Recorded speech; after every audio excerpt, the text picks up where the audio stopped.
At Rainbow Mealworms, we grow all our insects 100% naturally so that you get the freshest, most lively feeders on the market. So for all your reptile food needs, place your order today at rainbowmealworms.net. Hey, what's going on, Rattlers? So, a lot of you guys messaged me and asked me if I was going to do a Gargoyle Gecko episode while I was in New Caledonia. Well, unfortunately, I didn't get to spend a lot of time on Grand Tar, where Gargoyle Geckos are from, but I've got the next best thing for you. I'm here in South Florida, and I just pulled up to David and Manny's place at Tiki'S Geckos. You may know them from their YouTube channel. So we're going to do a collab, and they're going to show us some amazing Gargoyle Geckos. I'm Dave Kaufman, and I am obsessed with reptiles, and I have been since I was 9 years old. 25 years later, I made a trilogy of award-winning movies about them. Now my life is all about touring the world in search of them in wild places, and checking out some of the most awesome breeding facilities and reptile expos while I'm at it. So come with me and join my reptile adventures.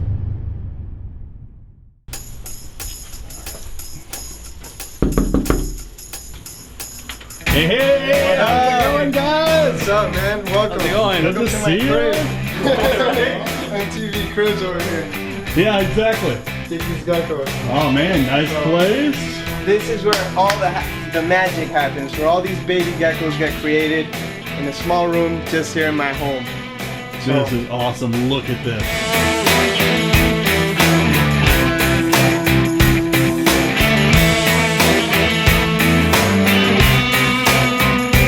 Look at this floor here. Yeah, we made this actually. It was it's like some sort of cement, and then we shaped this whole thing ourselves. We put the turtles Really? here. Yeah, because me and my uncles were experimenting a little bit, but yeah, we made it by ourselves. That is really cool. Crazy, yeah. That is very cool. All right, so what do you primarily work with? You work with New Caledonia stuff, that's why I'm here. Of course, yeah. So we mostly work with the New Caledonia stuff, the Crested Geckos, the Gargoyle Geckos. We mess around with the Lichianis and the Chahuas, and we just started getting into the Rhacodactyloides and the Saracenorum. So we play around with a couple different stuff. Also we have the Panther Chameleons, blue-tongue skinks. But our niche market is the Crested Geckos and Gargoyles for sure. Crested. Well, we definitely want to check out the Cresteds, and you work with the Panther Chameleons, blue-tongue skinks, giant day geckos. We also dabble with a Abronia species as well. As you can see, look at that shirt. Yeah, that's an awesome These guys shirt, are man. one of my favorite species ever, so I gotta rock the shirt. Yeah, absolutely. All right, well let's dive into some gargoyles For here. sure. So let's show you one of my groups here. Sorry about that. Now look at this.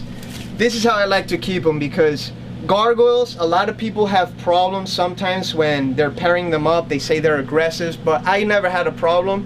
The trick is to pair them up when it's a little cooler and not to pair them up when it's already summer or spring. So another thing I like to do is I like to use a lot of visual barriers, a lot of foliage, I use this brown paper because they love to hide in between this stuff, and it also, if they're bothering each other, they could just get away and they're not in direct sight of each other, so they're not gonna get stressed out as much. Now, this is one of our breeding groups. This is a red, blotched and striped female that we have. Oh, look at that. Let me pull out the male here. He is actually one of my most popular males. This is Dracula. He's a red striped male, and he's one of my studs. He produces some of the nicest babies. Wow. That is an amazing gecko. Yeah. This is actually one of my favorite gargoyles, just because he's one of the first red stripes I got. And this is another one of my females that I have in this group. Just 3 geckos in this cage. And she's also one of my favorite females. She just produces some really high quality red stripes. Okay, so obviously she's about to shed, but this is that boy here. Yeah. Oh. One of the most popular gargoyle geckos that we have. That could be the most amazing gargoyle gecko I've ever seen. Yeah, he's really spectacular, man. And even when you see him outside, and when he just pops a fresh shed, he's just unbelievable. This is why gargoyle geckos are popular. Yeah. I think they started to really blow up once everybody started to see how red they get. Yep. And the difference about the Gargoyle Geckos versus the Crested Geckos is the red, it stays there whether it's fired up or not. Crested Geckos, the red Crested Geckos, when they fire down, they could be like a little pinkish or a pale, like, you know, like a cream color. But the Gargoyle Geckos, whether he's fired up or fired down, those red stripes are gonna stay there. Obviously, it depends on the line. Some will have brighter reds than others, but for the most part, they all keep it. All right, now this female here is in really deep shed. Yeah, she's like, tomorrow she'll be brand new, basically. And like Crested Geckos, they eat their shed as well. Yes, they do. So again, a lot of visual barriers, some thick branches, some cork bark, 2 lay boxes. I want it to be cluttered in there, because if it's cluttered, that's when I see that there's no problems. Now, Gargoyle Geckos, I don't recommend housing them together if they're juveniles or babies. With the Crested Geckos, you could get away with that, but the Gargoyles are very cannibalistic. Even freshly hatched babies, give them like a week or 2 and they'll start to nip on each other's tails, toes, feet. Crested Geckos aren't like that. So when they're adults though, they could tolerate each other better, and obviously if they're breeding, I mean, he's not complaining, but the females, they just get away from each other. They might nip each other here and there, but that's absolutely normal with these guys, you know. If I see there's anything, like if a gargoyle starts to lose a lot of weight or anything like that, then I would separate them and house them by themselves. This particular paper I get is it's very tough. You saw that catch? Yeah, that was awesome. So it's very tough. It holds, you know, they could climb on this, it's not gonna crumple over, and they just love to like hide in between here. So they have like so many hiding spaces there. If they feel like they gotta get away from each other, it's not a problem. You see, one is behind the cork bark here, another one was under there. So I've never had adult Gargoyle Geckos bite each other's tails off or anything like that, and that's how I've always kept them, because I knew that they could be a little rough with each other, more than the Crested Geckos at least. Right. So you give them lots of escape. Yeah, for sure. Good call. All right, let's see more. For sure. So those are the red striped Gargoyle Geckos. Now I'm going to show you some that a lot of people don't work with. They're called the Phantom Gargoyle Geckos. These are right here. The cool thing about the Phantoms and Gargoyle Geckos in general is that a lot of them will have different eye colors. Now look at this girl right here. So the Phantom Gargoyle Geckos will have these black eyes just like that. Some won't be as jet black, some will be like a dark gray, but the thing about these is over time they develop darker eyes. They don't really hatch out with the black eyes.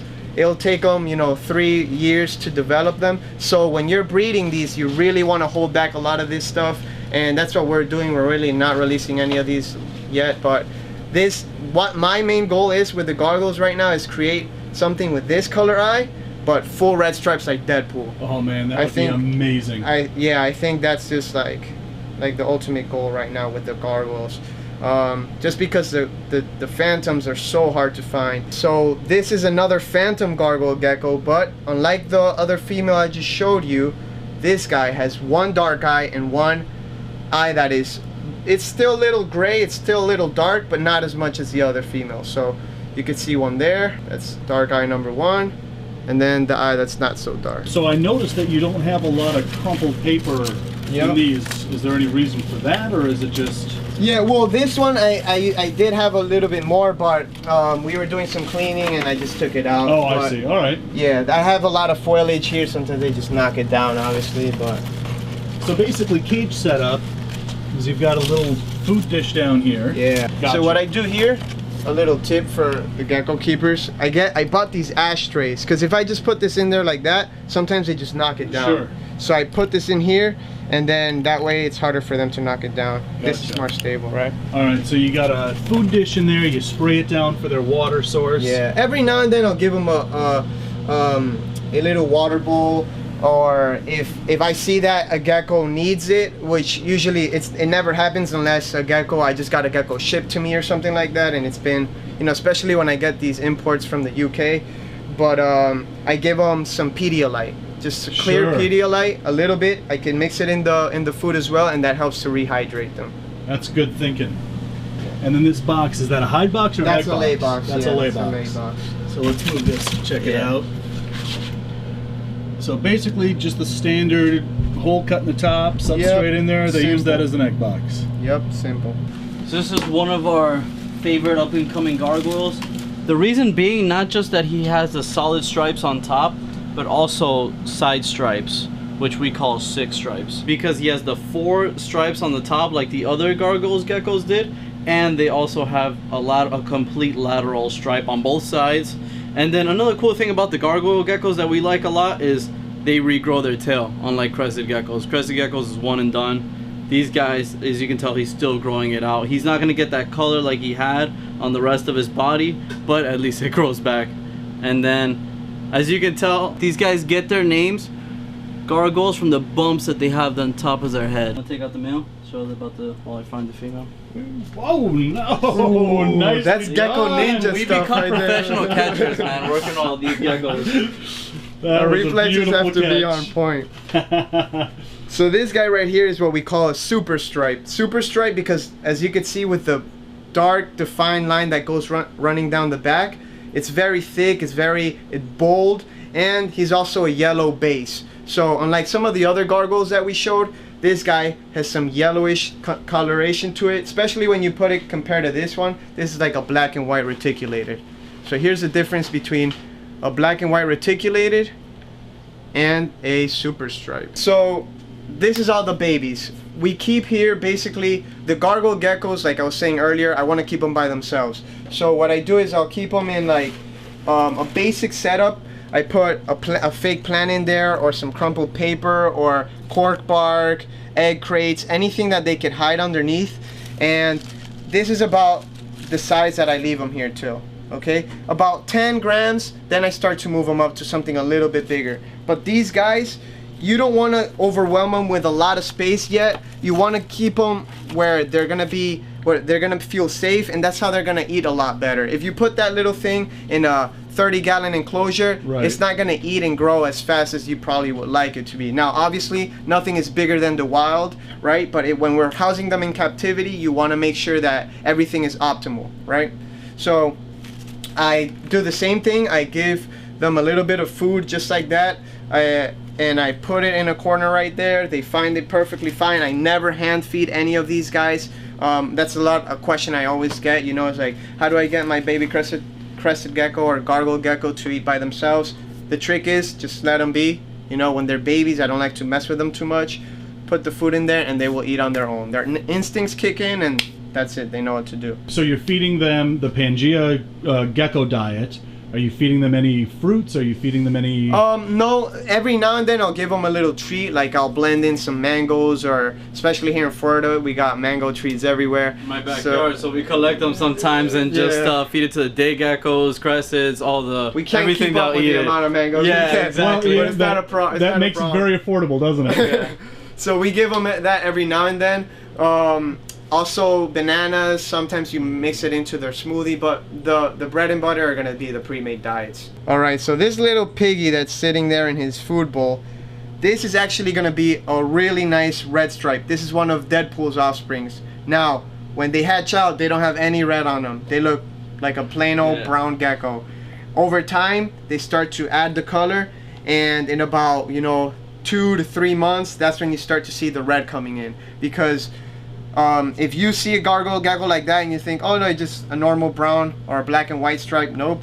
That thing is going to develop into some crazy looking colors. How old do they get before they start showing that red off?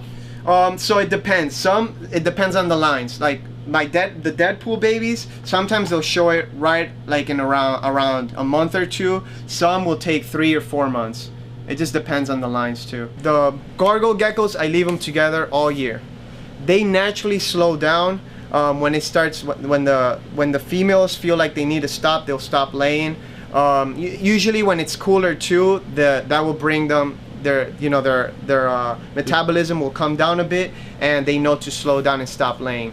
Now Gargoyle Geckos do retain sperm, so if you put in a male with a female and they get their business done, and she's gonna keep laying clutches until she's done. So whether you keep them together or you have them separate, they're still gonna lay the eggs. So I keep them together.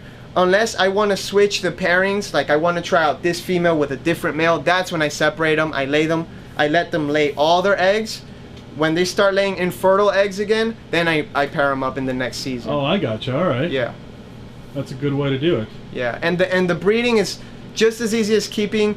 You know, if you could keep a gargoyle, I always say you could basically breed them. Obviously, the other responsibilities, it's something different, but same maintenance, same husbandry.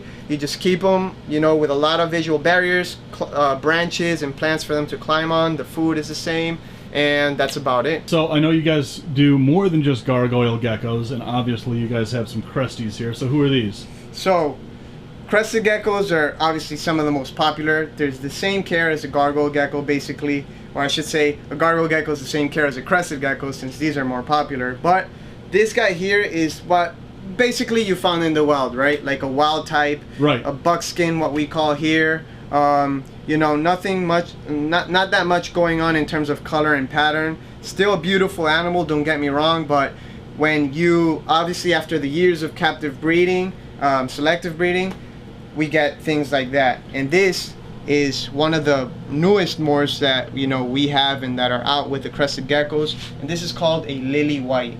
He's about to jump.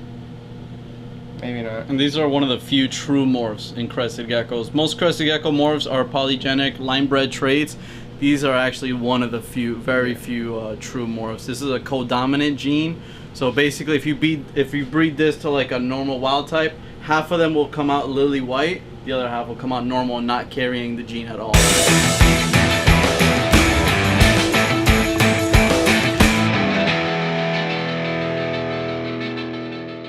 So Rattlers, I'm going to go do a video on Tiki'S Geckos channel. I'm going to put their link in the description below. Check out their channel, subscribe to their channel, and as always, like this video, share this video, and when you comment below, give a tip on how you guys may care for your gargoyle geckos so that other people can read that and learn from you guys as well. So I've got a couple more episodes to shoot down here in Florida, so until then, love the planet, feed your reptile obsession, and rattle on.